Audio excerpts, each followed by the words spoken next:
and girls. Today's book is called The True Story of the Three Little Pigs. And today's story is told by A. Wolf. Everybody knows the story of the three little pigs, or at least they think they do. But I'll let you in on a little secret. Nobody knows the real story because nobody's ever heard of my side of the story. I'm the wolf, Alexander T. Wolf, but you can call me Al. I don't know how this whole big bad wolf thing got started, but it's all wrong. Maybe it's because of our diet. Hey, it's not my fault that wolves eat cute little animals like bunnies and sheep and pigs. That's just the way we are.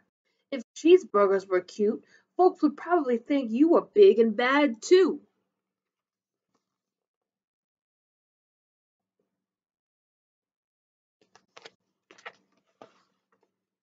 But like I was saying, the whole big bad wolf thing, it's all wrong.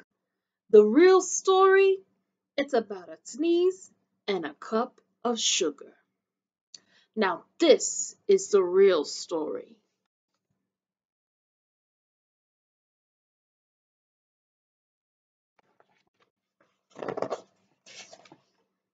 Way back once upon a time, I was making birthday cake for my dear old granny.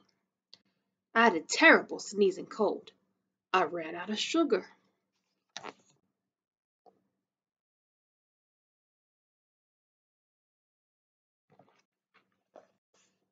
So I walked down the street to ask my neighbor for a cup of sugar. Now, this neighbor was a pig, and he wasn't too bright either.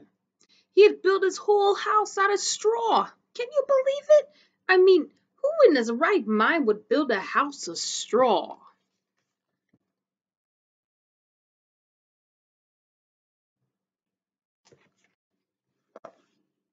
So, of course, the minute I knocked on the door, it fell right in. I didn't want to just walk in someone else's house. So I called, little pig, are you in? No answer. I was just about to go home without the cup of sugar for my dear old granny's birthday cake. That's when my nose started to itch. I felt a sneeze coming on. Well, I huffed and I snuffed.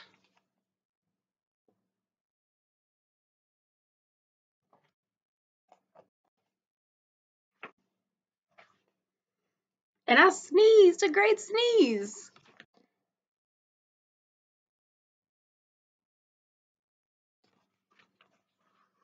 And you know what? That whole darn straw house fell right down.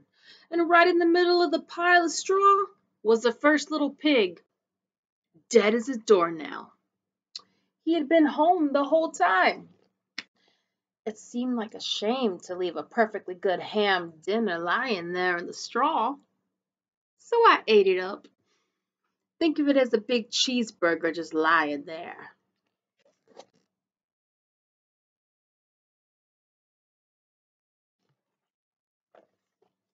I was feeling a little better, but I still didn't have my cup of sugar.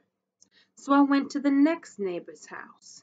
This neighbor was the first little pig's brother. He was a little smarter, but not too much. He built his house of sticks. I rang the doorbell on the stick house. Nobody answered. So I called, Mr. Pig, are you in? He yelled back at me. Go away, Wolf, you can't come in. I'm shaving the hairs on my chinny chin chin.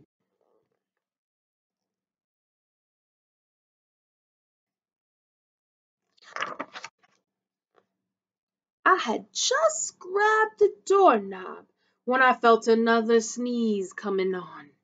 I huffed and I snuffed and I tried to cover my mouth, but I sneezed a great sneeze. And you're not gonna believe this, but the guy's house fell down just like his brother's. And when the dust cleared, there was the second little pig, dead as a doornail.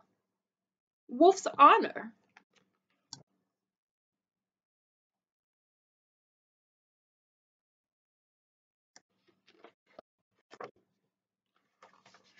Now, you know food will spoil if you just leave it out there in the open. So I did the only thing there was to do. I had dinner again. Think of it as a second helping. I was getting awfully full, but my cold was feeling a little better. And I still didn't have that cup of sugar from my dear old granny's birthday cake. So I went to the next house. This guy was the first and second little pig's brother.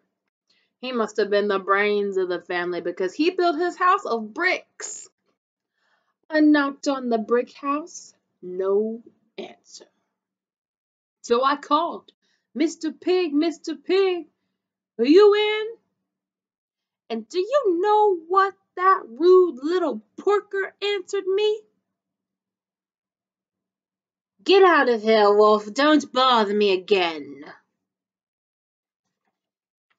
Talk about impolite. Probably had a whole sack full of sugar, and he wouldn't even give me one little cup for my dear old granny's birthday cake. What a pig! I was just about to go home and maybe make a nice birthday card instead of cake when I felt a cold coming on.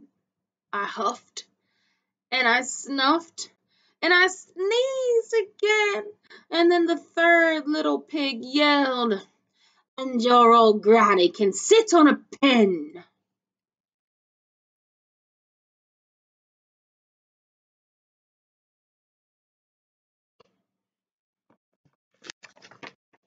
Now, I'm usually a calm fellow, but when somebody talks about my granny like that, I go a little crazy. When the cops drove up, of course I was trying to break down the pig's door, and the whole time I was huffing and puffing and sneezing and making a real big scene.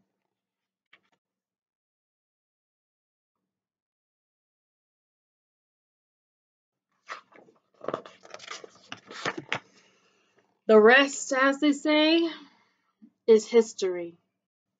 The news reporters found out about the two pigs that I had for dinner, and they figured a sick guy going to borrow a cup of sugar didn't sound very exciting. So they jazzed up the story with all that huff and puff and blow your house down, and they made me to be the big bad wolf.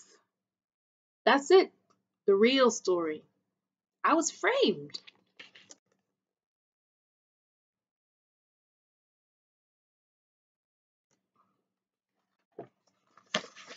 But maybe at least you could loan me a cup of sugar?